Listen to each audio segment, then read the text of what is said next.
A lot of people still wonder, how can Trump supporters still back him after all of this? The indictments in Jan 6 and immigration, the dumb shit he says, Project 2025, praising dictators, wanting to be a king. How can they still support him? I can tell you. Because it's not about politics, it's about identity. It's their identity, and it's a hell of a drug. See, when you support a politician, you can walk away when they fail you. You could support a movement, but still question its tactics when it strays. But when that movement becomes your identity, every criticism feels personal. Every fact that doesn't agree with their view is seen as a threat by that person. And the only response left is denial or projection or rage. These aren't conservatives defending conservative values. These are people defending themselves, their status, their privilege, their grievance, their fear of change. You could do a side-by-side of Trump's failures next to his own voters' suffering, and they would still say, yeah, but he gets me. He gets me. Not he helps me.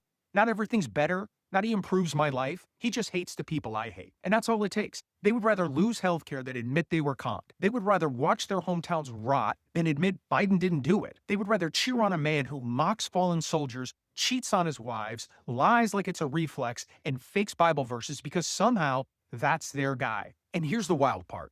When these people finally let go of the cult, when the Trump mask finally comes off and they're no longer stuck in this identity loop of grievance and owning the libs, they become rational. They start asking questions. They reclaim their actual beliefs, not the ones force-fed to them by Fox or Newsmax or their grandma on Facebook. They realize being anti-woke isn't a political stance, it's the right's branding tool. That Law and Order was never about laws, it's about control. And that the real con was making them think empathy was weakness when it's not weakness, it's human. So it's not surprising they stick with Trump through it all. Because they weren't defending politics, they were defending a story about themselves. A story that said, you're the real American, the forgotten one, the victim in someone else's success. But the second they realize they're not victims and that this country hasn't been taken from them, it's just growing with or without them, that's when they break free. Trump didn't build a coalition, he built a giant mirror. And a lot of people just can't stop staring into it. And if you want to follow me over on Instagram, same handle, links in the bio, remember, I am not the dark left. We are the dark left. Please join me in helping to call out the bullshit